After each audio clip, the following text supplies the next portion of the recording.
पुरुषोत्तम मास की कथा। प्राचीन समय की बात है। देवताओं और ऋषियों ने भगवान विष्णु से पूछा, हे प्रभु, यह पुरुषोत्तम मास क्या है और इसका इतना महत्व क्यों माना जाता है?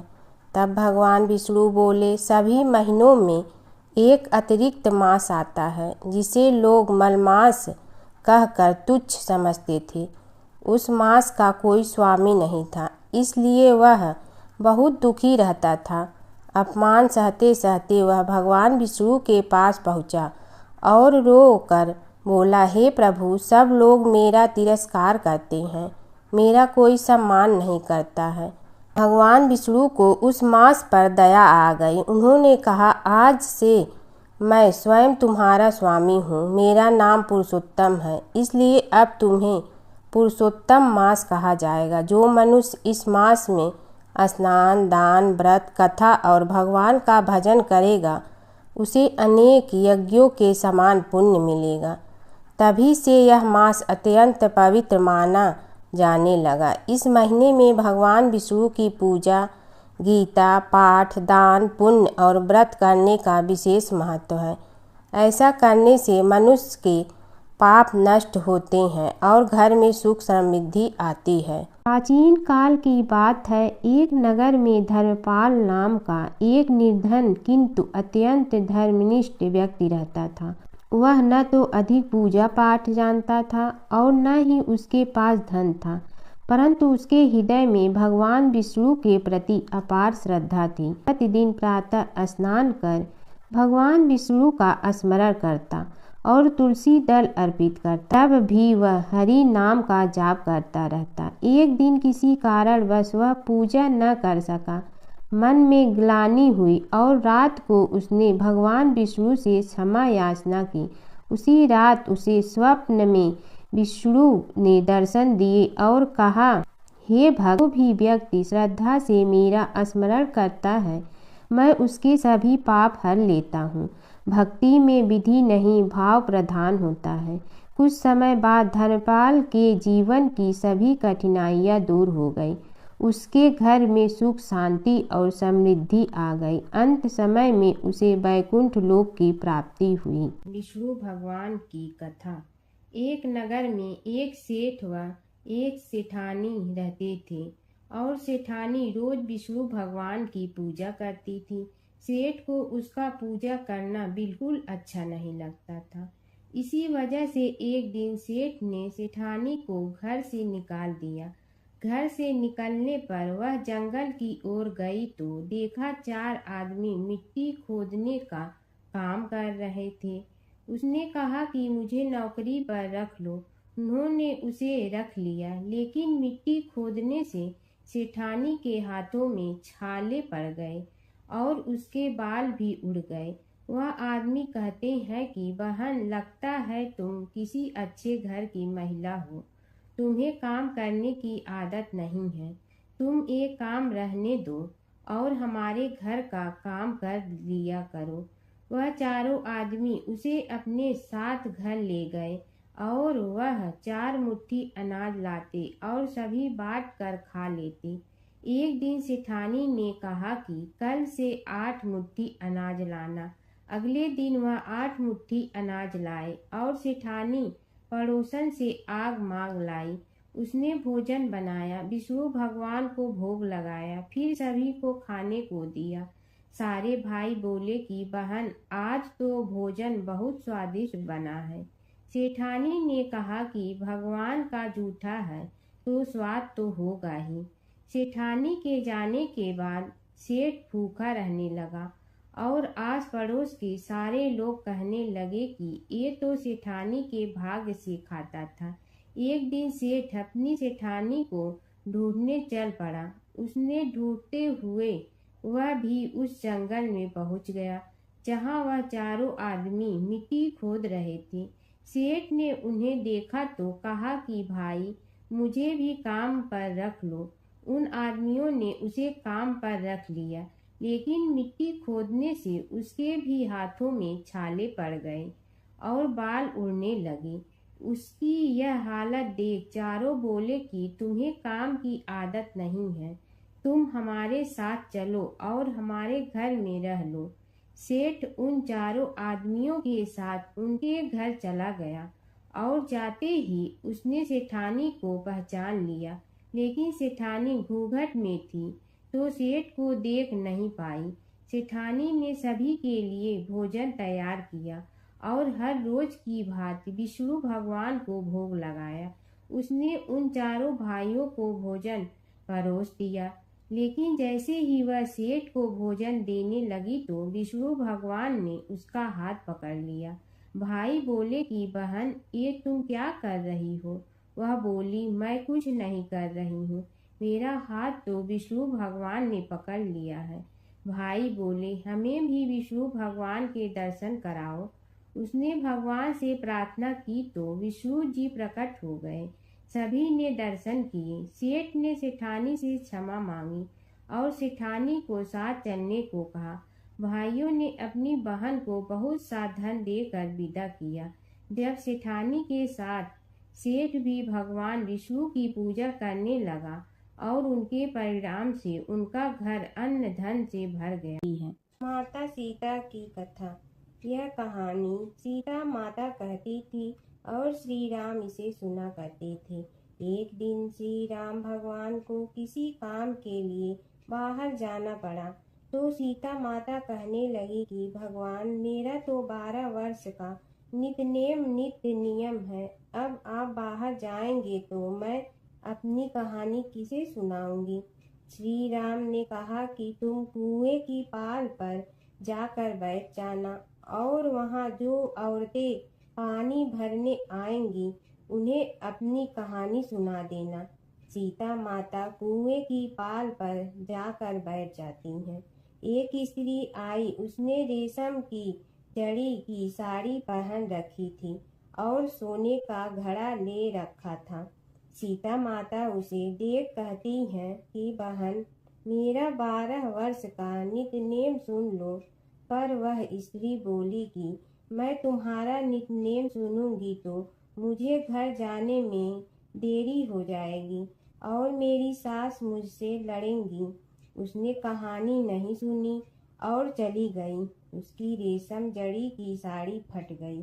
सोने का घड़ा मिट्टी के घड़े में बदल गया।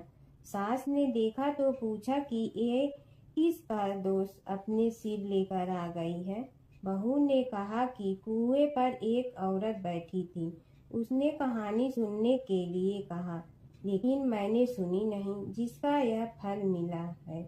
बहू की बात सुनकर अगले दिन वही साड़ी और घड़ा लेकर सास कुएं की पाल पर गई। सास को वहीं माता सीता बैठी मिली तो माता सीता ने कहा कि बहन, मेरी कहानी सुन लीजिए। सास बोली कि एक बार छोड़, मैं तो 4 बार कहानी सुन लूंगी। राम आए लक्ष्मण आए, देश के पुजारी आए, नित नेम का नेम लाए, आओ राम बैठो राम। तपी रसोई जियो राम, माखन मिश्री खाओ राम। दूध बतासा पियो राम, सूत के पलका मोठो राम। साल दुसाला पोठो राम, साल दुसाला ओढ़ो राम। जब बोलो जब राम ही राम, राम संवारे सबके काम। खाली घर भंडार भरेंगे, सबका बेड़ा पार करेंगे। श्री राम जय जय राम। सास बोली कि बहन, कहानी तो बहुत अच्छी लगी। कहानी सुनकर सास घर चली गई और उसकी साड़ी फिर से रेशम जड़ी की बन गई। मिट्टी का घड़ा फिर सोने के घड़े में बदल गया। बहू कहने लगी, सासू माँ, आपने ये सब कैसे किया? सास ने कहा कि बहू, तू दोष लगा के आई थी और मैं अब दोष उतार कर आ रही हूँ। बहू ने फिर पूछा कि वह कुएं वाली स्त्री कौन है? सास बोली कि वे सीता माता थी। वे पुराने से नया कर देती हैं, खाली घर में भंडार भर देती हैं। वह लक्ष्मी जी का वास घर में कर देती हैं। आदमी की जो भी इच्छा हो उसे पूरा कर देती हैं। बहू बोली कि ऐसी कहानी मुझे भी सुना दो। सास बोली कि ठीक है, तुम भी सुनो। और सास ने कहानी शुरू की। राम आए लक्ष्मण आए, देश के पुजारी आए, नित नेम का नेम लाए, आओ राम बैठो राम। तपी रसोई जियो राम, माखन मिश्री खाओ राम। दूध बतासा पियो राम, सूत के पलका मोठो राम। साल दुसाला पोठो राम, साल दुसाला ओढ़ो राम। जब बोलो जब राम ही राम, राम संवारे सबके काम। खाली घर भंडार भरेंगे, सबका बेड़ा पार करें। श्री राम जय जय राम। कहानी सुनकर बहू बोली कि कहानी तो बहुत अच्छी है। सास ने कहा कि ठीक है, इस कहानी को रोज कहा करेंगे। अब सास बहू रोज सवेरे उठती, नहाती धोती और पूजा करने के बाद नितनेम की सीता की कहानी कहती। एक दिन उनके यहाँ एक पड़ोस की औरत आई और बोली कि बहन जरा सी आँच दे ना। तो वह बोली कि आज तो अभी हमने जलाई ही नहीं। पड़ोसन ने कहा कि तुम सुबह 4 बजे से उठकर क्या कर रही हो? फिर उन्होंने कहा कि सुबह उठकर हम पूजा करते हैं, फिर सीता माता की नितनेम की कहानी कहते हैं। पड़ोसन ने उसकी बात सुनकर फिर कहा कि सीता माता की कहानी कहने से तुम्हें क्या मिलता है? वे बोली कि इनकी कहानी कहने से घर में भंडार भर जाते हैं, सारे काम सिद्ध होते हैं, मन की इच्छा भी पूरी हो जाती है। पड़ोसन कहती है कि बहन ऐसी कहानी तो मुझे भी सुना दो। फिर वह बोली कि ठीक है, तुम भी यह कहानी सुन लो। राम आए लक्ष्मण आए, देश के पुजारी आए, नित नेम का नेम लाए, आओ राम बैठो राम। सारी कहानी सुनने के बाद पड़ोसन कहने लगी, बहन कहानी तो मुझे बहुत अच्छी लगी। अब वह पड़ोसन भी नित नेम सीता माता की कहानी कहने लगी। कहानी कहने से सीता माता ने पड़ोसन के भी भंडार भर दिए। अब तो पूरे मोहल्ले में नित नेम की कथा चल पड़ी। हर किसी की मनोकामना पूरी होने लगी। हे सीता माता, जैसे आपने उनके भंडार भरे, वैसे ही आप हमारे भी भंडार भरना, सबकी भरना, कहानी सुनने वाले के भी और कहानी कहने वाले के भी। जमुना की कहानी।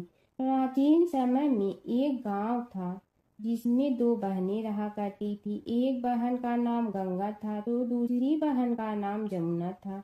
एक बार दोनों बहनें एक साहूकार के खेत से गुजर रही थी तो जमुना ने 13 दाने जौ के तोड़ लिए, जिसे देख गंगा बोली कि तुझे तो ग्रहण लग गया, तूने चोरी की है।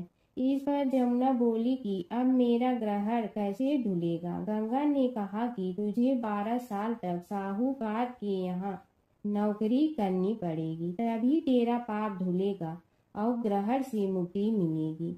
जमुना साहूकार के यहाँ नौकरी के लिए जाती है और अपने लिए काम मांगती है। साहूकार उसे काम पर रख लेता है, लेकिन काम करने से पहले जमुना उसे कहती है कि मैं सारे काम करूंगी लेकिन 4 काम नहीं करूंगी।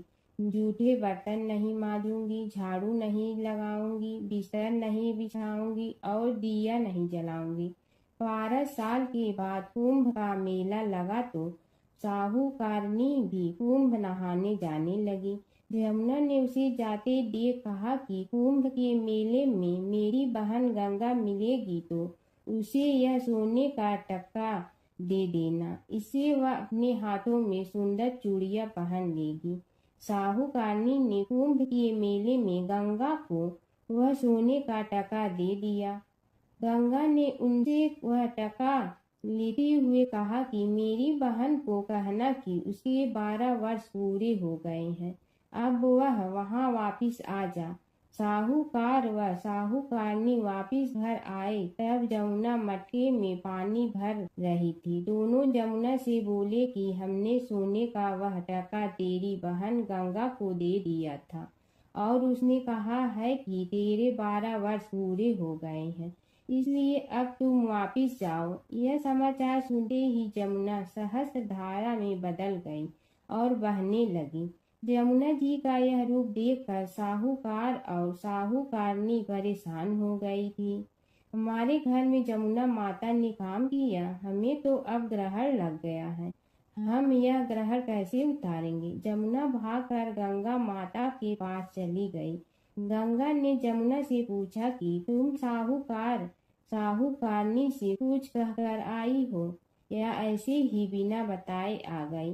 तब जमुना बोली कि मैं तो कुछ भी बताकर नहीं आई हूँ। गंगा ने कहा कि जा उन्हें धीरज दे आ, नहीं तो उन्हें जीवन भर असंतोष ही रहेगा। गंगा के कहने पर जमुना माता ने साहूकारनी को सपने में दर्शन दिए और कहा कि तुम दोनों उल्टे माथे क्यों पड़े हो, जाओ उठकर खाओ पियो। तब दोनों बोले कि हम कैसे उठें, हमें तो ग्रहण लगा है, क्योंकि हमने उल्टे सीधे और पता नहीं कितने नीच कार्य आपसे कराए हैं। तब जमुना जी बोली कि तुम्हें ग्रहण नहीं लगा है, ग्रहण तो मुझे लगा था कि मैंने तुम्हारे खेत से 13 दाने जौ के चुराए थे।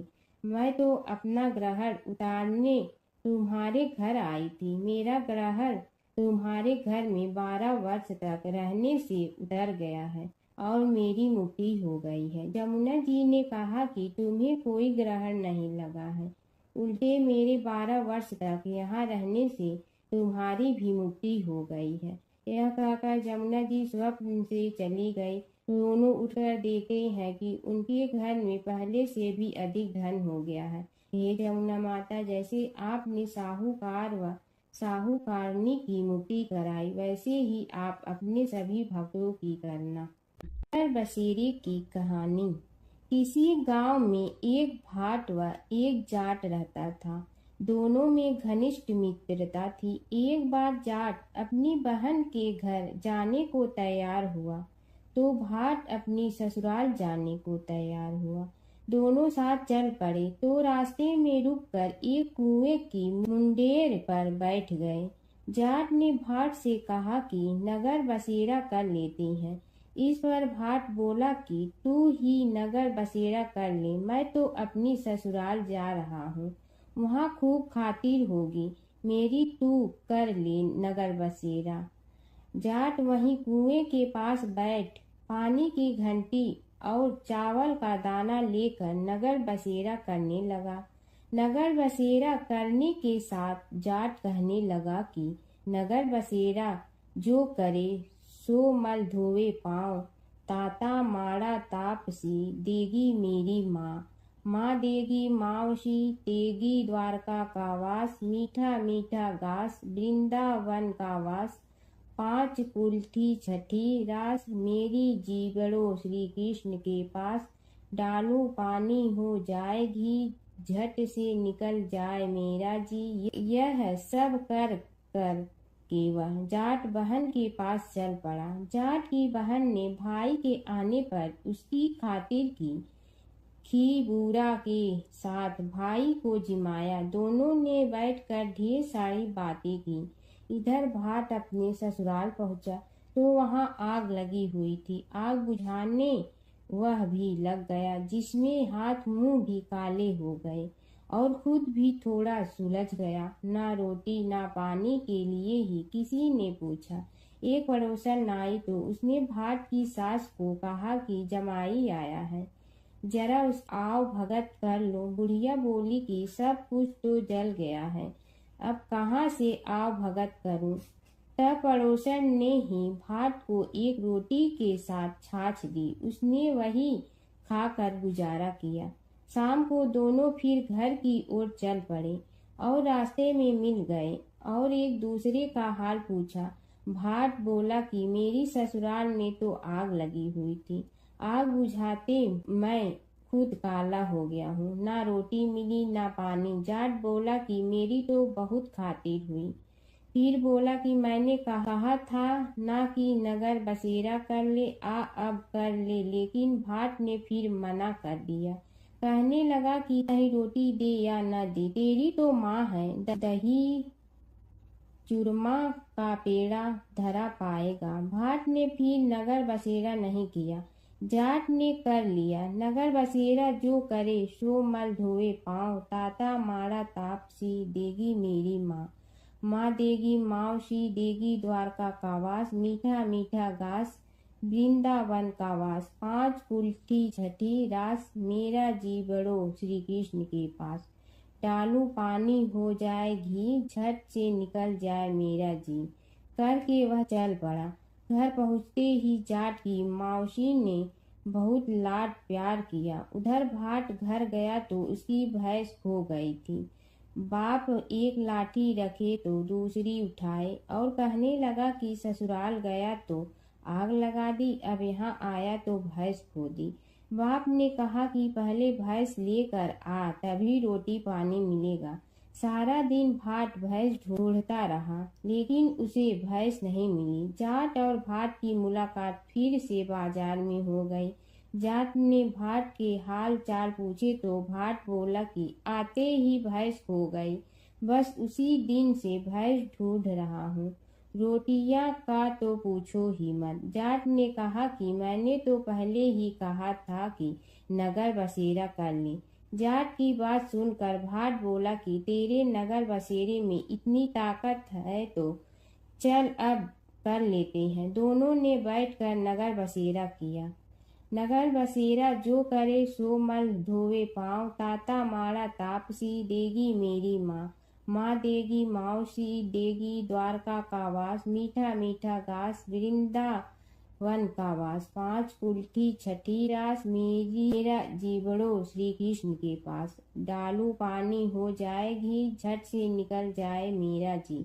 दोनों के नगर बसेरा करने पर भाट जैसे ही आगे बढ़ा तो उसकी खोई भैंस मिल गई, जिसे लेकर घर पहुंचा। घर पहुंचते ही माँ ने कहा कि लड़के को आते ही घर से निकाल दिया, सारे दिन से ये भूखा प्यासा भटक रहा है। यह कहकर उसकी माँ ने उसको खूब खिलाया पिलाया। इस घटना के बाद सारे नगर में ढिंढोरा पिटवा गया कि कब कोई अपने पीहर या सास से आते जाते नगर बसेरा करें। जैसे भाट को नगर बसेरा करने का फल मिला, वैसे ही हर किसी को मिले। गणेश और बुढ़िया माई की कथा। एक बुढ़िया थी, वह बहुत ही गरीब और दृष्टिहीन थी। उसके एक बेटा और बहू थे। वह बुढ़िया सदैव गणेश जी की पूजा किया करती थी। एक दिन गणेश जी प्रकट होकर उस बुढ़िया से बोले, बुढ़िया माँ तू जो चाहे सो मांग ले। बुढ़िया बोली, मुझे तो मांगना नहीं आता, कैसे और क्या मांगूं। तब गणेश जी बोले, अपने बहू बेटे से पूछ कर मांग ले। तब बुढ़िया ने अपने बेटे से कहा, गणेश जी कहते हैं तू कुछ मांग ले, बता मैं क्या मांगूं। पुत्र ने कहा, माँ तू धन मांग ले। बहू से पूछा तो बहू ने कहा, नाती मांग ले। तब बुढ़िया ने सोचा कि ये तो अपने अपने मतलब की बात कर रहे हैं, अतः उस बुढ़िया ने पड़ोसन से पूछा तो उन्होंने कहा, बुढ़िया तू तो थोड़े दिन जियोगी, क्यों तू धन मांगो और क्यों नाती मांगे। तू तो अपनी आँखों की रोशनी मांग ले, जिससे तेरी जिंदगी आराम से कट जाए। इस पर बुढ़िया बोली, यदि आप प्रसन्न है तो मुझे 9 करोड़ की माया दे, निरोगी काया दे, अमर सुहाग दे, आँखों की रोशनी दे, नाती दे, पोता दे और सब परिवार को सुख दे और अंत में मोक्ष दे। यह सुनकर तब गणेश जी बोले, बुढ़िया माँ तुमने तो हमें ठग लिया, फिर भी जो तूने मांगा है वचन के अनुसार सब तुझे मिलेगा। और यह कहकर गणेश जी अंतर ध्यान हो गए। उधर बुढ़िया माँ ने जो कुछ मांगा वह सब कुछ मिल गया।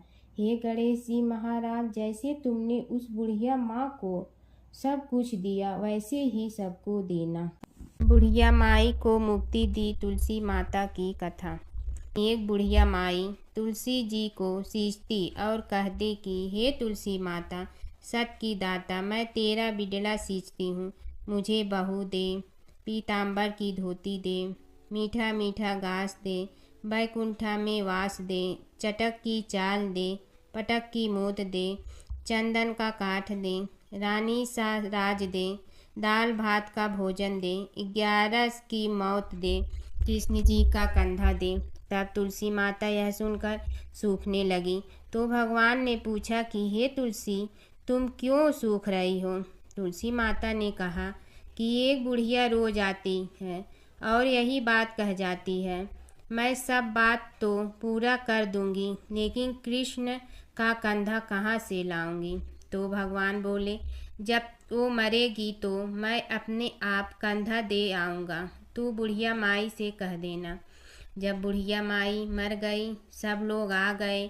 जब माई को ले जाने लगे तो वह किसी से न उठी। तब भगवान एक 12 बरस के बालक का रूप धारण करके आए। बालक ने कहा, मैं कान में एक बात कहूँगा तो बुढ़िया माई उठ जाएगी। बालक ने कान में कहा, बुढ़िया माई मन की निकाल ले, पीताम्बर की धोती ले, मीठा मीठा गाछ ले, बैकुंठा का वास ले, चटक की चाल ले, पटक की मोत ले, कृष्ण जी का कंधा ले। यह सुनकर बुढ़िया माई हल्की हो गई। भगवान ने कंधा दिया और बुढ़िया माई को मुक्ति मिल गई। हे तुलसी माता, जैसे बुढ़िया माई को मुक्ति दी वैसे सबको देना। कीड़ी नगरा सींचने की कहानी। एक गांव में एक बुढ़िया माई रहती थी। उसके 2 बेटे तथा बहू भी थे। बुढ़िया माई भगवान श्री हरि विष्णु की परम भक्त थी। अपना जीवन दान धर्म पुण्य कार्य कर्मों में लगाती थी। परंतु बुढ़िया माई कभी भी मंदिर और सत्संग में व तीर्थ स्थानों पर नहीं जाती थी। एक बार गांव में भागवत कथा हो रही थी। बेटे ने कहा, माँ आप सारा दिन घर में रहती हैं, आप मंदिर में भागवत कथा सुनने क्यों नहीं जाती? बुढ़िया माई ने बेटे का मन रखने के लिए कह दिया कि आज जाऊंगी, परंतु नहीं गई। ऐसा करते करते 6 दिन निकल गए। बुढ़िया माई के बेटे ने कहा, माँ आज अंतिम दिन है, आज तो कथा सुनने आपको जाना ही पड़ेगा। सारा दिन घर का काम करके बुढ़िया माई ने जाते जाते इतनी देर कर दी कि अंतिम दिन की भागवत कथा भी समाप्त हो गई। भगवान श्री हरि विष्णु सन्यासी का रूप धारण करके बुढ़िया माई के पास आए और बोले, बुढ़िया माई तुम कहाँ जा रही हो? बुढ़िया माई ने कहा, मैं भागवत कथा सुनने जा रही हूँ। तब सन्यासी रूपधारी भगवान श्री हरि विष्णु ने कहा, अब इतनी देर से क्यों जा रही हो? वहाँ तो अब कथा समाप्त हो गई है, अब वहाँ जाकर क्या करोगी? बुढ़िया माई ने कहा, अब घर से निकली हूँ तो जाकर ही रहूँगी। सब सन्यासी रूपधारी भगवान श्री हरि विष्णु ने कहा कि अब कथा समाप्त हो गई, भक्त लोग भी अपने अपने घर चले गए, अब तुम वहाँ से क्या लाओगी? तो बुढ़िया माई बोली, कुछ नहीं तो मैं वहाँ से एक ईंट ही उठा लाऊंगी। तो सन्यासी रूपधारी भगवान श्री हरि विष्णु बोले, तुम वहाँ से मिट्टी की ईंट लाओगी, उसके बदले में मैं तुम्हें एक सोने की ईंट दे देता हूँ। बुढ़िया माई ने ईंट ले ली और घर की तरफ चल पड़ी और विचार करने लगी कि यदि यह ईंट मैं घर लेकर जाऊंगी तो बेटे बहू झगड़ने लगेंगे। इसीलिए घर के आंगन में बाहर ही बुढ़िया माई ने वह ईंट जमीन में गाड़ दी। परंतु अब बुढ़िया माई का ध्यान उस ईंट पर ही रहने लगा। खाने पीने घर के काम करने में सदैव बुढ़िया माई अपना ध्यान सोने की ईंट पर ही लगाई रखती। बेटे बहू ने पूछा, माँ पूरे दिन घर के आंगन में क्या करती रहती हो? तो बुढ़िया माई ने कहा, मैं आने जाने वाले को देखती रहती हूँ। एक दिन बुढ़िया माई मर गई। यमराज के दूत बुढ़िया माई को लेने आए। बुढ़िया माई को लेकर धर्मराज जी के पास पहुँचे और धर्मराज जी को सारी बात बतलाई। धर्मराज जी ने बुढ़िया माई को कुतिया की योनि दे दी और कुतिया उसी पेड़ के नीचे बैठी रहती। बुढ़िया माई की बहू ने कहा, इस कुतिया को यहाँ से भगाओ, नहीं तो यह बच्चों को काट जाएगी। तो उसके बेटे ने उसकी पीठ पर एक लकड़ी मारी और बुढ़िया माई मर गई और को सर्प की योनि मिली। आंगन में सर्प को देखकर बेटे बहू ने किसी को काट नहीं जाए इसी डर से मार दिया। फिर बुढ़िया माई मरकर धर्मराज जी के पास पहुँची। बुढ़िया माई कीड़ी का रूप धारण करके उस आंगन में कीड़ी नगरा बना लिया। आंगन में कीड़ी नगरा हो गया। घर वाले बहुत परेशान हुए। घर वाले भोजन भी नहीं बना रहे थे और मन ही मन होने का स्मरण करने लगे। तब भगवान श्री हरि विष्णु सन्यासी का रूप धारण करके आए और बोले कि कुछ खाने को दे दो। तो घरवाले ने कहा, महाराज हमारे खाने को भी कुछ नहीं बनाया, क्योंकि हमारे घर में कीड़ी नगरा हो गया है। आप ही इसका कुछ उपाय बतलाइए। तब महाराज जी ने आंगन में खोदा और सोने की 28 निकाली और दोनों बेटों को दे दी और कहा, तुम्हारी माँ के नाम से दान पुण्य करना, धर्मशाला बनवाना, स्कूल बनवाना, प्याऊ लगवाना, गौशाला में गाय के चारे खाने की व्यवस्था करना। परंतु दोनों बेटे आपस में झगड़ने लगे कि तू दान कर, तू दान कर। किसी ने बुढ़िया माई के नाम से कोई दान नहीं किया और कीड़ी नगरा वहाँ उसी स्वरूप में स्थापित रहा। कुछ दिन बाद सन्यासी वापस आया और बुढ़िया माई के बेटों ने भगवान स्वरूपधारी सन्यासी महाराज से कहा कि हमारी घर की हालत वैसी की वैसी है, कीड़ी नगरा तो वैसे का वैसा ही है। तब साधु रूपधारी सन्यासी महाराज ने कहा, वह सोने के ईंट के टुकड़े लाओ और उन्हें बेचकर उनसे जो भी धन मिले उसे तुम्हारी माँ के नाम से दान पुण्य करो। इस कीड़ी नगरा पर शक्कर और आटा डालो। तुम ऐसा करोगे तो तुम्हारी माँ को मोक्ष प्राप्ति होगी। और उनके घर से कीड़ी नगरा चला गया। जो व्यक्ति प्रतिदिन सुबह प्रातः आटा और शक्कर कीड़ी नगरे पर डालता है, वह सदैव धनवान, पुत्रवान, संपन्न, सुख शांति से जीवन यापन करता है। उसके घर में कभी कोई कष्ट नहीं आता है। उसका जीवन सदा सर्वदा आनंद से व्यतीत होता है। उसके परिवारजन उसे अत्यधिक स्नेह प्रदान करते हैं।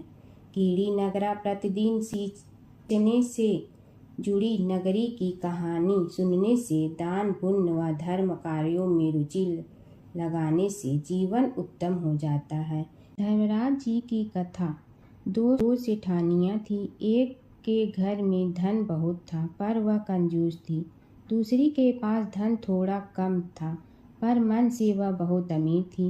रोज सवेरे उठती, गंगा स्नान करती, तुलसी माता, बड़ पीपल सींचने, भगवान के मंदिर जाके पूजा करती। धर्मराज सूरज भगवान की कहानी सुनती, भगवान के भोग लगाकर अतिथि को जिमाती, गाय कुत्ता के लिए ग्रास निकालती। दूसरी सेठानी इस धर्मात्मा को देखकर हंसती और कहती, पता नहीं दिन भर क्या करती रहती है। थोड़े समय बाद दोनों सेठानियों को भगवान का बुलावा आया। धर्मात्मा सेठानी के तो यमराज जी ने विमान भेजा और दूसरी को दूत मारते ही ले गया। रास्ते में सेठानी बोली, मेरे को भूख लगी है। तो दूत बोले, किसी को कुछ दिया होगा तो मिलेगा। फिर बोली, प्यास लगी है। दूत बोले, किसी को पानी पिलाया तो मिलेगा। रास्ते में उसे काट चुभने लगे, गर्मी पड़ने लगी, पर दूत तो उसे घसीटे ही ले गए। अब सेठानी बहुत पछताने लगी कि सब कुछ होते हुए भी दान धर्म नहीं किया। इतने में यमराज का दरबार आया। धर्मात्मा बुढ़िया को भगवान के पास सिंहासन मिला और वह उस पर बैठी थी। उधर दूसरी सेठानी को तपते कुंड में डाल दिया। अब सेठानी यमराज से बोली, मुझे 1.25 पहर का जीवन दान दे दो, मैं वापस आकर दंड भोग लूंगी। यमराज बोले, ठीक है। सेठानी के शरीर में वापस प्राण डाल दिए। संसार में आते ही पंडितों को बुलाकर सेठानी ने धर्मराज की कथा सुनी, सब तरह से दान धर्म किया। इतने में समय पूरा हो गया। अब की बार विमान आया। 1.25 पहर के दान धर्म से सेठानी को स्वर्ग मिला। धर्मराज जी की परम भक्त पोपा बाई की कथा। एक गांव में एक पोपा बाई रहती थी। जब वह 5 साल की थी तभी से वह नियम से धर्मराज जी व्रत की कथा सुनती थी और व्रत करती थी। एक दिन उसने अपने भाई व भाभी से कहा कि मैं शादी नहीं करूंगी। अब मैं अपना समय भगवान की पूजा अर्चना में ही बिताना चाहती हूँ। इसलिए मेरी झोपड़ी गांव के बाहर बनवा दो और गांव में सबको कह दो कि वह अपनी गाय व बछड़ों को मेरे यहाँ ही घास भूस चरने को भेज दो और जिसकी भी इच्छा हो, श्रद्धा हो, मुझे खाना भिजवा दो। एक दिन नगर का राजा शिकार खेलने जंगल में आया और गांव के बाहर जंगल के पास बनी झोपड़ी देखकर रुक गया। झोपड़ी के पास जाकर उसने आवाज लगाई कि कौन है, लेकिन भीतर से कोई आवाज न आने पर वह लगातार दरवाजा खटखटाता रहा। तब पोपा बाई उठी और कहने लगी कि कौन हो तुम, जो बार बार दरवाजा बजा रहे हो, क्यों आवाज लगा रहे हो। राजा ने कहा कि मैं यहाँ का राजा हूँ और तुम्हारे साथ विवाह करूँगा। पोपा बाई ने कहा कि जहाँ से आए हो वहीं चले जाओ, मैं किसी पराये आदमी का मुंह नहीं देखती हूँ। राजा ने पोपा बाई की एक नहीं सुनी और जबरदस्ती उठा ले गया। तब पोपा बाई ने राजा को श्राप दिया कि तुम्हारा सारा राजपाट नष्ट हो जाएगा।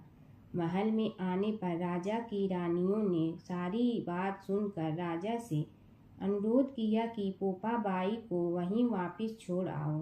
राजा जब पोपा बाई को वापस झोपड़ी में छोड़ने जाने लगा तो रास्ते में पाप की नदी आई, जिसमें राजा डूब गया। कुछ समय बाद पोपा बाई मृत्यु के बाद धर्मराज जी के यहाँ पहुँची और धर्मराज जी ने उन्हें स्वर्ग का राज दे दिया।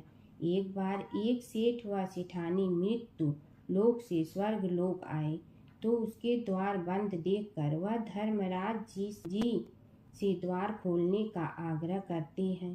धर्मराज जी कहते हैं, इस द्वार पर पोपा बाई का राज है। इस पर सेठ सेठानी कहते हैं कि हम पोपा बाई को नहीं जानते हैं। धर्मराज जी उन दोनों की बात सुनकर कहते हैं कि तुम दोनों 7 दिन तक मृत्युलोक में रहो। 8 खोपड़ा से राई भरकर 5 कपड़े ऊपर रखकर कहानी सुनकर उद्यापन करना और कहना कि राज है। पोपा बाई लेखा लेगी राई राई का। सारे बोलो पोपा बाई की जय। भगवान विष्णु और नारद की कथा। एक बार नारद मुनि जी ने भगवान विष्णु जी से पूछा, हे भगवान, आपका इस समय सबसे प्रिय भक्त कौन है। अब विष्णु तो भगवान हैं, सो झट से समझ गए अपने भक्त नारद मुनि की बात और मुस्कुरा कर बोले, मेरा सबसे प्रिय भक्त उस गांव का एक किसान है। यह सुनकर नारद मुनि जी थोड़ा निराश हुए और फिर से एक प्रश्न किया, हे भगवान, आपका बड़ा भक्त तो मैं हूँ, तो फिर सबसे प्रिय क्यों नहीं। भगवान विष्णु जी ने नारद मुनि जी से कहा, इसका जवाब तो तुम खुद ही दोगे। जाओ, एक दिन उसके घर रहो और फिर सारी बात मुझे बताना। नारद मुनि जी सुबह सवेरे मुंह अंधेरे उस किसान के घर पहुंच गए। देखा अभी अभी किसान जगा है और उसने अब सबसे पहले अपने जानवरों को चारा देता, फिर मुंह धोता, दैनिक कार्यों से निवृत्त होता, जल्दी जल्दी भगवान का नाम लिया, रूखी सूखी रोटी खाकर जल्दी जल्दी अपने खेतों पर चला गया। सारा दिन खेतों में काम किया और शाम को वापस घर आया। जानवरों को अपनी जगह बांधा, उन्हें चारा पानी डाला, हाथ धोया, मुंह धोया, फिर थोड़ी देर भगवान का नाम लिया, फिर परिवार के संग बैठकर खाना खाया और कुछ बातें की और फिर से सो गया। अब सारा दिन यह सब देखकर नारद मुनि जी भगवान विष्णु के पास वापिस आए और बोले, भगवान, मैं आज सारा दिन उस किसान के संग रहा, लेकिन वो तो ढंग से आपका नाम भी नहीं ले सकता।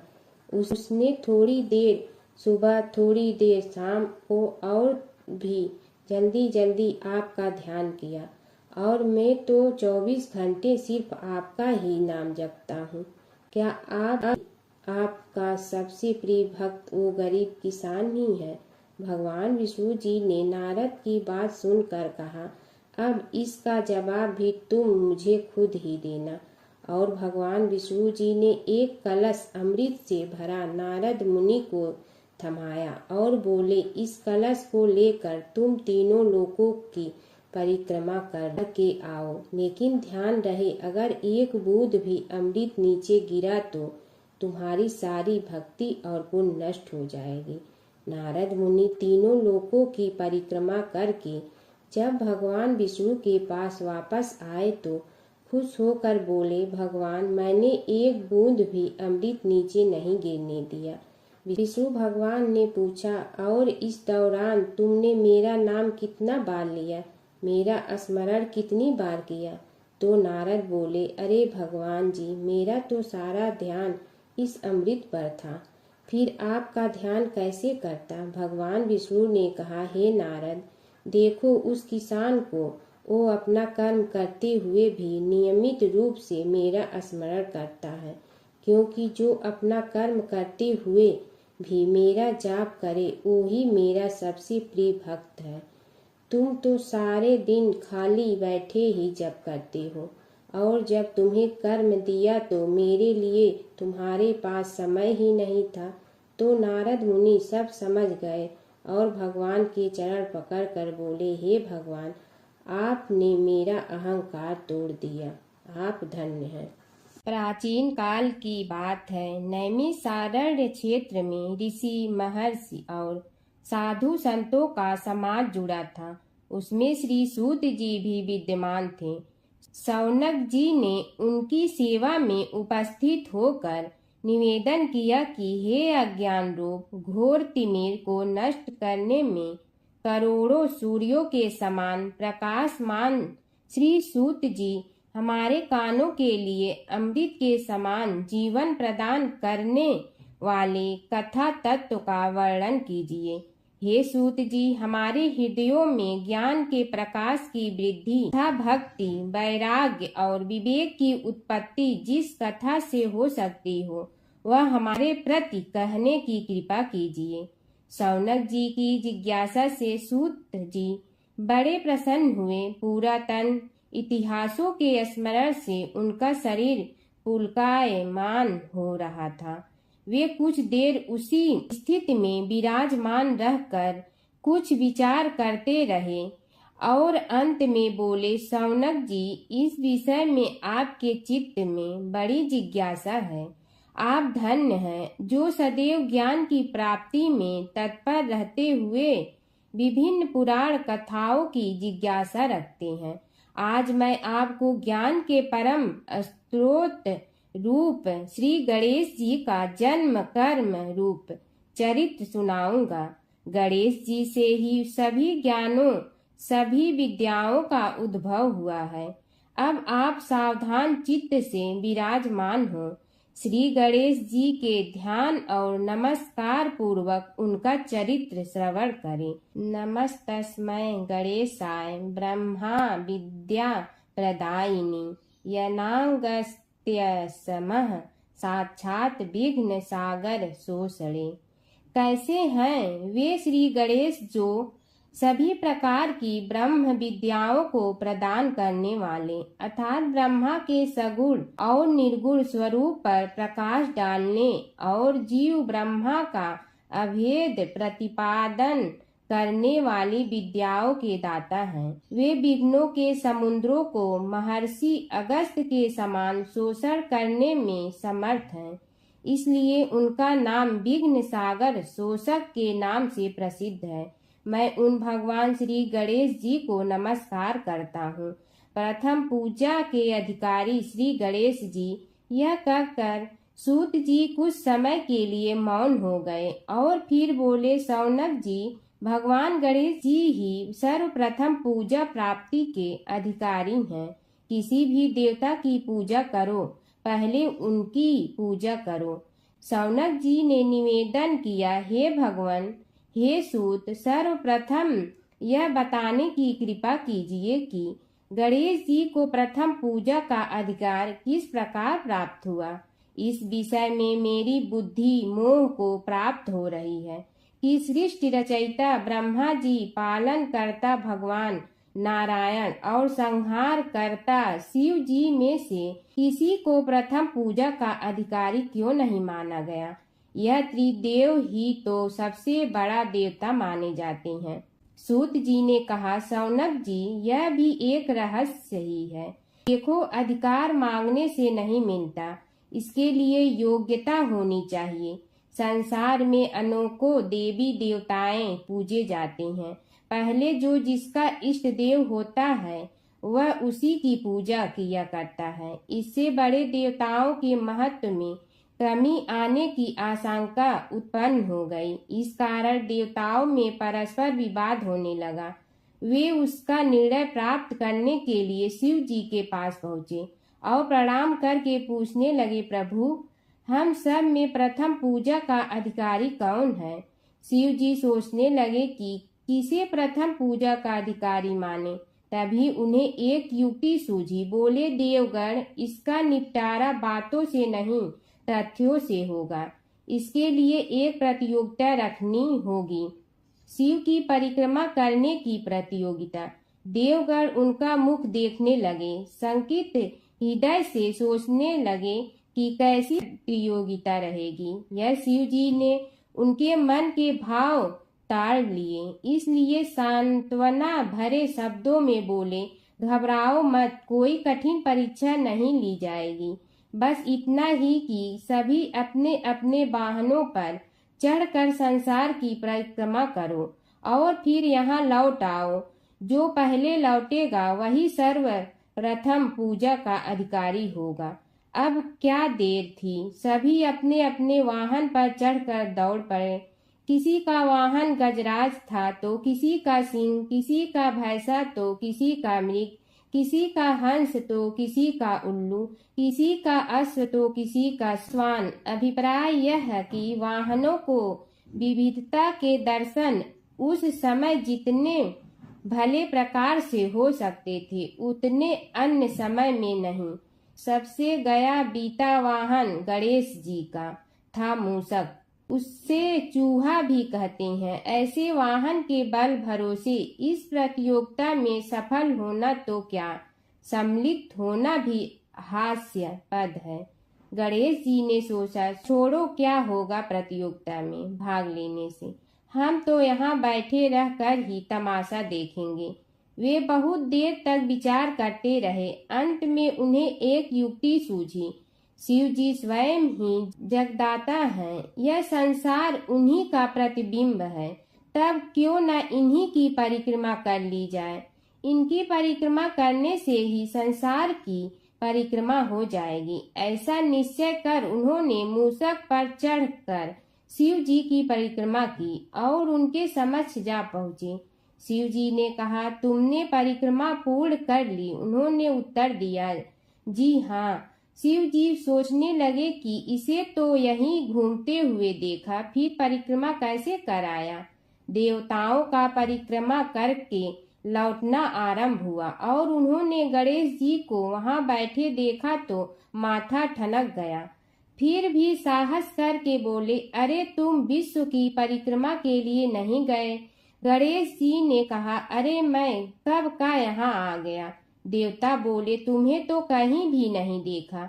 गणेश जी ने उत्तर दिया, देखते कहाँ से, समस्त संसार शिव जी में विद्यमान है। इनकी परिक्रमा करने से ही संसार की परिक्रमा पूर्ण हो गई।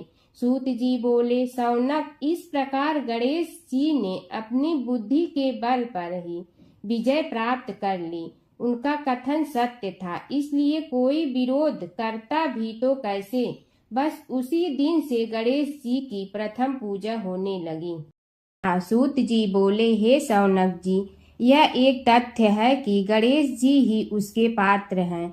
वे बड़े देवता का भी कार्य सिद्धि में विघ्न उपस्थित होने पर उन विघ्न राज का आश्रय न लिया हो। हे शौनक, वे देव भी बड़े दयालु हैं। नाम तो शिव जी का ही आशुतोष है, किंतु वे सर्वात्मा और सर्वरक्षक प्रभु तो शिव जी की अपेक्षा भी शीघ्र ही प्रकट हो जाते हैं।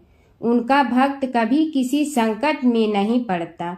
यदि प्रारब्ध वशात कभी किसी विपत्ति में पड़ भी जाता है तो गणेश्वर की उपासना करने पर उनके अनुग्रह से उनके समस्त दुख दूर होकर परम सुख की प्राप्ति होती है।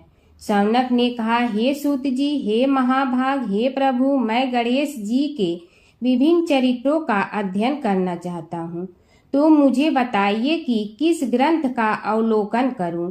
हे दयामय, आपको तो उनके समस्त चरित्र विदित है कि यदि आप ही उन्हें सुनाने की कृपा करें तो मेरा अत्यधिक उपकार होगा। सूत जी बोले, हे शौनक भगवान, गणेश्वर के इतने चरित्र हैं कि उन सब का कथन इस जीवा से संभव नहीं, क्योंकि प्रभु अनंत, प्रभु चरित्र अनंता वाली बात समस्त विद्वान ऋषि मुनि कहते हैं। फिर भी गणेश जी प्रथम पूजा के अधिकारी होने के कारण समस्त देव चरित्रों में जुड़े हुए हैं, इसलिए उनका प्रभाव भी सर्वाधिक व्यापक है। हे मुने, हे शौनक, वे भगवान सर्व समर्थ हैं, वे सभी का तिरस्कार करने में समर्थ हैं, किंतु उनका तिरस्कार कोई भी नहीं कर सकता। यह त्रिलोक्य उन्हीं भगवान के संकेत पर नित्य करता है, इसकी समस्त क्रियाएं उन्हीं की इच्छा पर आश्रित हैं। हे शौनक भगवान, गणेश्वर स्वयं कहते हैं, शिवे विष्णु च शक्तौ च सूर्ये मयि निराधिप यो भेद बुद्धि योगः स सम्य योगो मतो मम। हे नरेश्वर, हे वरेण्य, शिव, विष्णु, शक्ति, सूर्य और मुझ गणेश में जो अभेद बुद्धि योग है, मेरे मत में वही सम्यक योग है। इससे यह भी सिद्ध है कि समस्त देवता उन्हीं के स्वरूप हैं, वे ही भगवान विभिन्न कार्य रूपों के अनुसार अपना भिन्न भिन्न नाम रखते हैं। हे मुनि श्रेष्ठ, उन सब देवताओं के चरित्र भी उन्हीं गणराज के चरित्र हैं। यद्यपि सब चरित्र एक ही ग्रंथ में मिलने में संभव नहीं है, फिर भी गणेश्वर के अनेकों प्रमुख चरित्रों का वर्णन गणेश पुराण में हुआ है। राजा सोमकांत का वृतांत कथन। शौनक जी ने पूछा, हे प्रभु, गणेश पुराण का आरंभ किस प्रकार हुआ, यह मुझे बताने की कृपा करें। इस पर सूत जी ने कहने लगे, हे शौनक, यद्यपि गणेश पुराण है तो बहुत प्राचीन, क्योंकि भगवान गणेश्वर तो आदि हैं। न जाने कब से गणेश जी अपने उपासकों पर कृपा करते चले आ रहे हैं। उनके अनंत चरित्र हैं, जिनका संग्रह एक महापुराण का रूप ले सकता है। उसे एक बार भगवान नारायण ने नारद जी को और भगवान ने शंकर और जगन जननी पार्वती जी को सुनाया था। बाद में वही पुराण संक्षेप रूप में ब्रह्मा जी ने महर्षि वेद व्यास को सुनाया और फिर व्यास जी ने महर्षि भृगु को सुनाया। भृगु ने कृपा करके सौराष्ट्र के एक राजा सोमकांत को सुनाया था। तब से वह पुराण अनेक कथाओं में विस्तृत होता रहा और अनेक कथाओं से रहित होता हुआ अनेक रूप में प्रचलित है। शौनक जी ने पूछा, भगवान, आप यह बताने का कष्ट करें कि राजा सोमकांत कौन था, उसने महर्षि से गणेश पुराण का श्रवण कहाँ किया था, उस पुराण के श्रवण से उसे क्या क्या उपलब्धियां हुई। हे नाथ, मुझे श्री गणेश्वर की कथा के प्रति उत्कंठा बढ़ती ही जा रही है। सूत जी बोले, हे शौनक, सौराष्ट्र के देवनगर नाम की एक प्रसिद्ध राजधानी थी। वहाँ का राजा सोमकांत था। वह अपनी प्रजा का पुत्र के समान पालन करता था। वह वेद ज्ञान संपन्न, शस्त्र विद्या में पारंगत एवं प्रबल प्रतापी राजा, समस्त राजाओं में मान्य तथा अत्यंत वैभवशाली था। उसका ऐश्वर्य कुबेर के भी ऐश्वर्य को लज्जित करता था। उसने अपने पराक्रम से अनेकों देश जीत लिए थे। उसकी पत्नी अत्यंत रूपवती, गुणवती, धर्माज्ञा एवं पतिव्रत धर्म का पालन करने वाली थी। वह सदैव अपने प्राणनाथ की सेवा में लगी रहती थी। उसका नाम सुधर्मा था। जैसे वह प्रतिव्रता थी, वैसे ही राजा भी एक पत्नी व्रता का पालन करने लगा। उसके हेमकांत नामक एक सुंदर पुत्र था। वह भी सभी विद्याओं का ज्ञाता और अस्त्र शस्त्रादि के अभ्यास में निपुण हो गया था। यह सभी श्रेष्ठ लक्षणों से संपन्न सद्गुणी एवं प्रजा जनों के हितों का अत्यंत पोषक था। इस प्रकार राजा सोमकांत स्त्री पुत्र पशु वाहन राज्य एवं प्रतिष्ठा आदि से सब प्रकार सुखी था। उससे दुख तो था ही नहीं। सभी राजागण उसका हार्दिक सम्मान करते थे तथा उसकी श्रेष्ठ कीर्ति भी संसार व्यापी थी। परंतु युवा अवस्था के अंत में सोमकांत को घृणित कोष्ठ रोग हो गया। उसके अनेक उपचार किए गए किंतु कोई लाभ नहीं हुआ। रोग शीघ्रता से बढ़ने लगा और उसके कीड़े पड़ गए। जब रोग की अधिक वृद्धि होने लगी और उसका कोई उपाय न हो सका तो राजा ने मंत्रियों को बुलाकर कहा, सुव्रतो, जाने किस कारण यह रोग मुझे पीड़ित कर रहा है। अवश्य ही यह किसी पूर्व जन्म के पाप का फल होगा। इसलिए मैं अब अपना समस्त राजपाट छोड़कर वन में रहूंगा। मेरे पुत्र हेमकांत को मेरे समान मानकर राज्य शासन का धर्म पूर्वक संचालन कराते रहें। यह कहकर राजा ने शुभ दिन दिखवाकर अपने पुत्र हेमकांत को राज्य पद पर अभिषेक किया और अपनी पत्नी सुधर्मा के साथ निर्जन वन की ओर चल दिया। प्रजापालक राजा के वियोग में समस्त प्रजा जन अश्रु बहाते हुए उनके साथ चले गए। राज्य की सीमा पर पहुंचकर राजा ने अपने पुत्र अमात्यगण और प्रजा जनों को समझाया, आप सब लोग धर्म के जानने वाले श्रेष्ठ आचरण में तत्पर एवं सहृदय हैं। यह संसार तो वैसे भी परिवर्तनशील है। जो आज है वह कल नहीं था और आने वाले कल में भी नहीं रहेगा।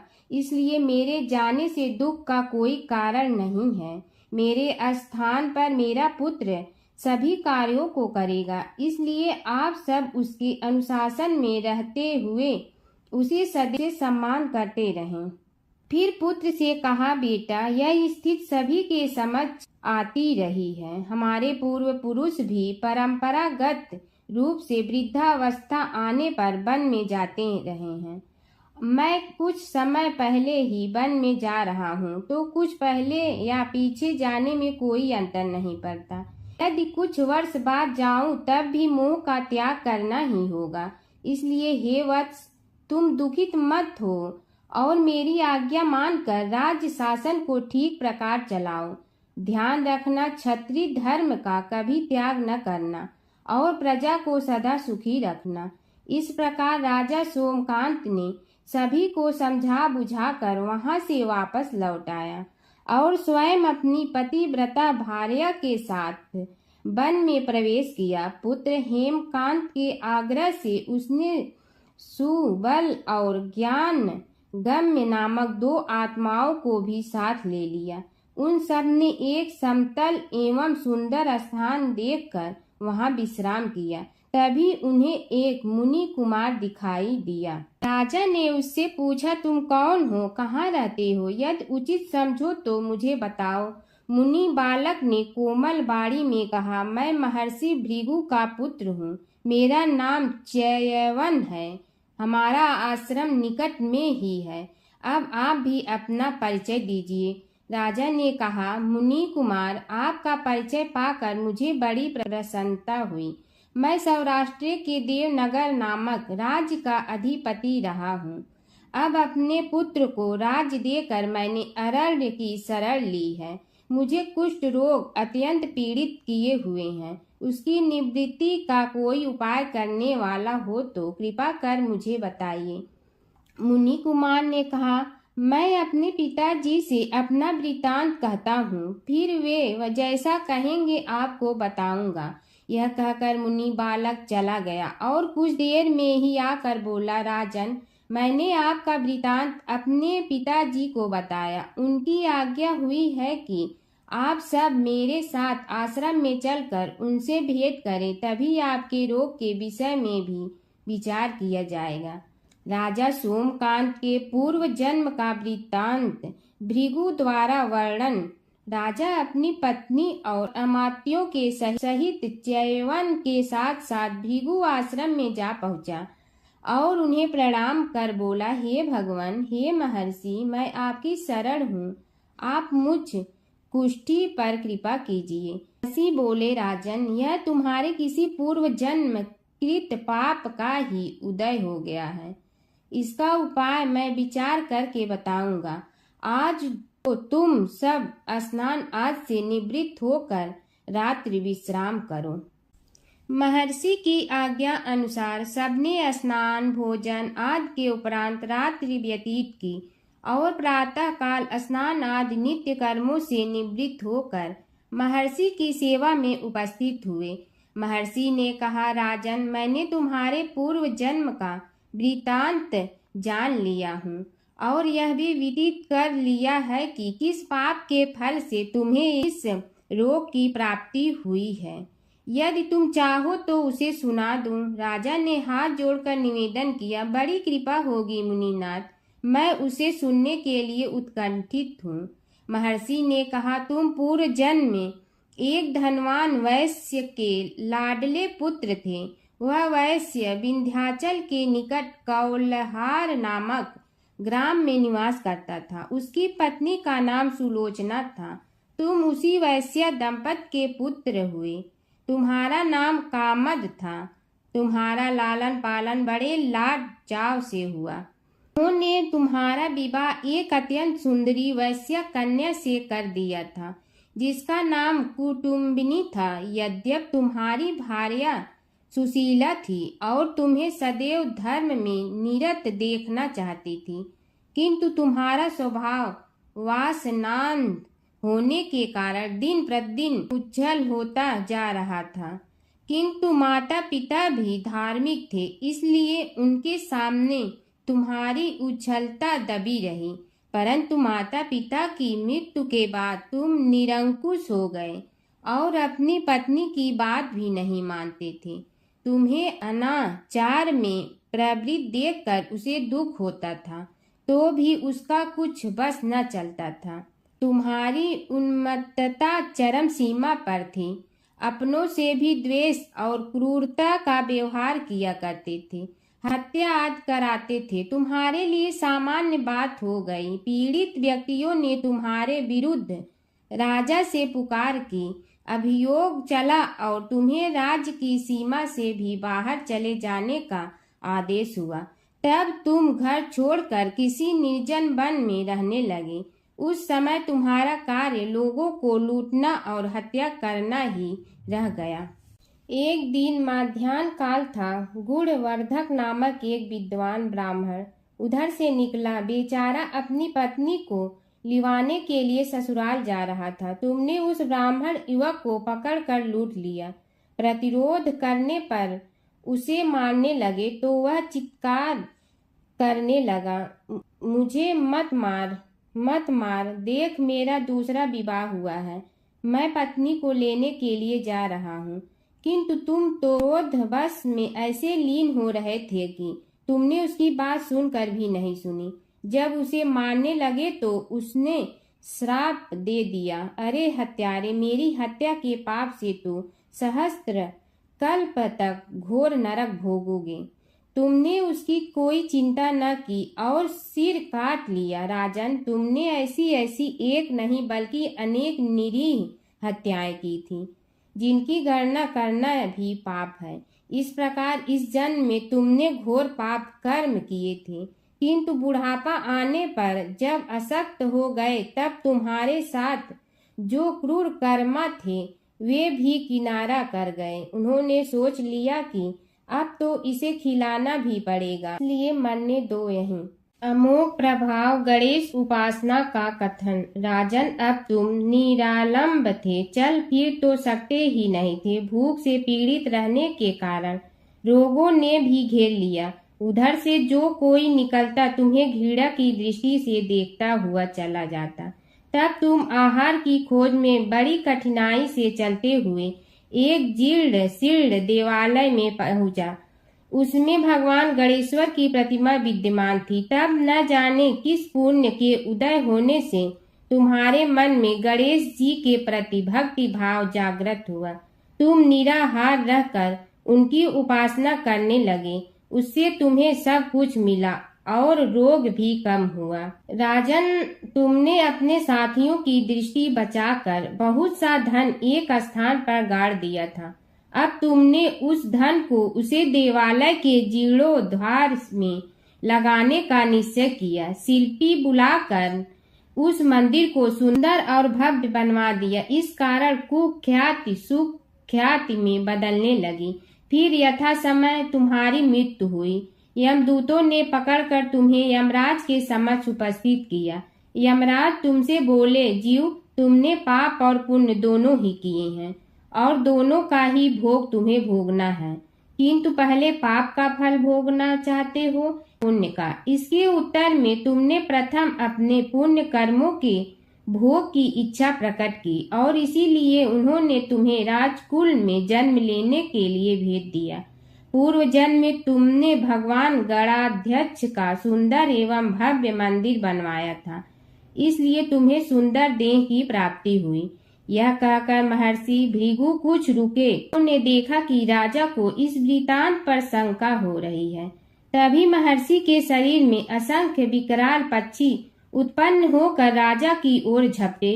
उनकी चोंच बड़ी तीक्ष्ण थी, जिनसे वे राजा के शरीर को नोच नोच कर खाने लगे। उसके कारण उत्पन्न असहनीय पीड़ा से व्याकुल हुए राजा ने महर्षि के समक्ष हाथ जोड़कर निवेदन किया, प्रभु, आपका आश्रम तो समस्त द्वेष आदि से परे है और यहाँ मैं आपकी शरण में बैठा हूँ, तब यह पक्षी मुझे आकर ही क्यों पीड़ित कर रहे हैं? हे मुनिनाथ, इनसे मेरी रक्षा कीजिए।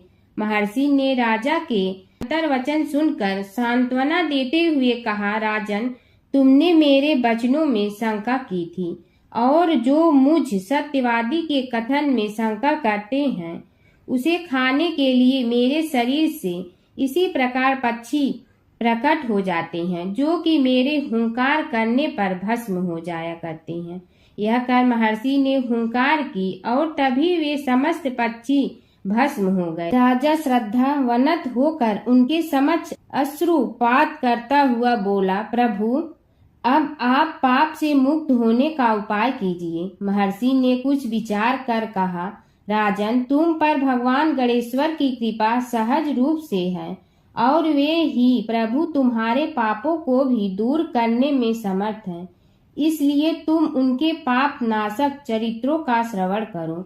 गणेश पुराण में उनके चरित्रों का भले प्रकार वर्णन हुआ है, अतएव तुम श्रद्धा भक्ति पूर्वक उसी को सुनने में चित्त लगाओ। राजा ने प्रार्थना की, महामुनि, मैंने गणेश पुराण का नाम भी आज तक नहीं सुना, तो उनके सुनने का सौभाग्य कैसे प्राप्त कर सकूंगा? हे नाथ, आपसे अधिक ज्ञानी और प्रकांड विद्वान और कौन हो सकता है? आप ही मुझ पर कृपा कीजिए। महर्षि ने राजा की दीनता देखकर उसके शरीर पर अपने कमंडल का मंत्रपूत जल छिड़का। तभी राजा को एक छींक आई और नासिका से एक अत्यंत छोटा काले वर्ण का पुरुष बाहर निकल आया। देखते देखते वह बढ़ गया। उसके भयंकर रूप को देखकर राजा कुछ भयभीत हुआ, किंतु समस्त आश्रमवासी वहां से भाग गए। वह पुरुष महर्षि के समक्ष हाथ जोड़कर खड़ा हो गया। उन्हें उसकी ओर देखा और कुछ उच्च स्वर में बोले, तू कौन है, क्या चाहता है? वह बोला, मैं साक्षात पाप हूँ, समस्त पापियों के शरीर में मेरा निवास है। आपके मंत्रपूत जल के स्पर्श से मुझे विवश होकर राजा के शरीर से बाहर निकलना पड़ा है। अब मुझे बड़ी भूख लगी है, बताइए क्या खाऊं और कहाँ रहूं? महर्षि बोले, तू उस आम के अवकाश स्थान में निवास कर और उसी वृक्ष के पत्ते खाकर जीवन निर्वाह कर। यह सुनते ही वह पुरुष आम के वृक्ष के पास पहुंचा, किंतु उसके स्पर्श मात्र से वह वृक्ष जलकर भस्म हो गया। फिर जब पाप पुरुष को रहने के लिए कोई स्थान दिखाई न दिया तो वह भी अंतर्हित हो गया। हर व्रत कथा के साथ पढ़ी और सुनी जाने वाली लपसी तपसी की यह कहानी एक तपसी था। तपसी हमेशा भगवान की तपस्या में लीन रहता था। लपसी रोजाना सवा सेर की लपसी बनाकर भगवान का भोग लगाकर जीम लेता था। एक दिन दोनों लड़ने लगे। तपसी बोला, मैं रोज़ भगवान की तपस्या करता हूँ, इसलिए मैं बड़ा हूँ। लपसी बोला, मैं रोज़ भगवान को सवा सेर लपसी का भोग लगाता हूँ, इसलिए मैं बड़ा हूँ।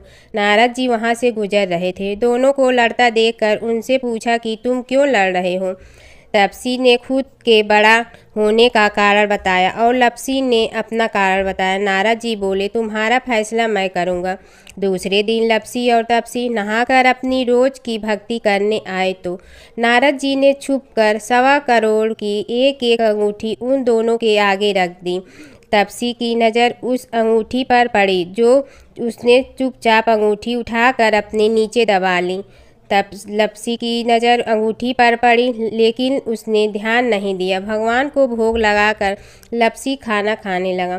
नारद जी सामने आए तो दोनों ने पूछा कि कौन बड़ा, तो नारद जी ने तपसी से खड़ा होने को कहा। वो खड़ा हुआ तो उसने नीचे दबी अंगूठी दिखाई पड़ी। नारद जी ने लपसी से कहा, तपस्या करने के बाद भी तुम्हारी चोरी करने की आदत नहीं गई, इसलिए लपसी बड़ा है और तुम्हें तुम्हारी तपस्या का कोई फल भी नहीं मिलेगा। तपसी शर्मिंदा होकर माफ़ी मांगने लगा। उसने नारद जी से पूछा, मुझे मेरी तपस्या का फल कैसे मिलेगा। नारद जी ने कहा, यदि कोई गाय और कुत्ते की रोटी नहीं बनाएगा तो फल तुम्हें मिलेगा। यदि कोई ब्राह्मण को भोजन करवा कर दक्षिणा नहीं देगा तो फल तुम्हें मिलेगा। यदि कोई साड़ी के साथ ब्लाउज नहीं देगा तो फल तुझे मिलेगा। यदि कोई दिए से दिया जलाएगा तो फल तुम्हें मिलेगा। यदि कोई सारी कहानी सुने लेकिन तुम्हारी कहानी नहीं सुने तो फल तुझे मिलेगा। उसी दिन से हर व्रत कथा कहानी के साथ लपसी तपसी की कहानी भी सुनी और कही जाती है। ओम जय जगदीश हरे स्वामी, जय जगदीश हरे। भक्त जनों के संकट क्षण में दूर करे। ओम जय जगदीश हरे। जो ध्यावे फल पावे, दुख बिन दे मन का। सुख संपत्ति घर आवे, कष्ट मिटे तन का। ओम जय जगदीश हरे। मात पिता तुम मेरे, शरण कहूँ किसकी। तुम विनय और न दूजा, आस करूँ जिसकी। ओम जय जगदीश हरे। तुम पूर्ण परमात्मा, तुम अंतर्यामी। पार ब्रह्म परमेश्वर, तुम सबके स्वामी। ओम जय जगदीश हरे। तुम बिंदा के सागर, तुम पालन करता। मैं मूर्ख कल काम, कृपा करो भरता। ओम जय जगदीश हरे। तुम हो ये कय गोचर, सबके प्राणपति।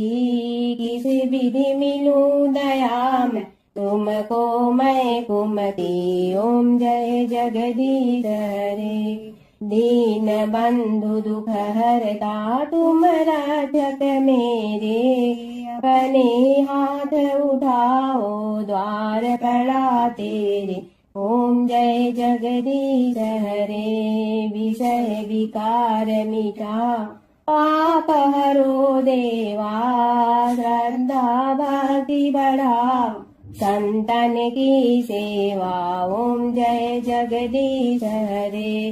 तन मन धन सब तेरा, स्वामी सब कुछ है तेरा। तेरा तुझको अर्पण क्या लागे मेरा। ओम जय जगदीश हरे। जय जगदीश हरे स्वामी, जय जगदीश हरे। भक्त जनों के संकट क्षण में दूर करे। ओम जय जगदीश हरे स्वामी, जय जगदीश हरे।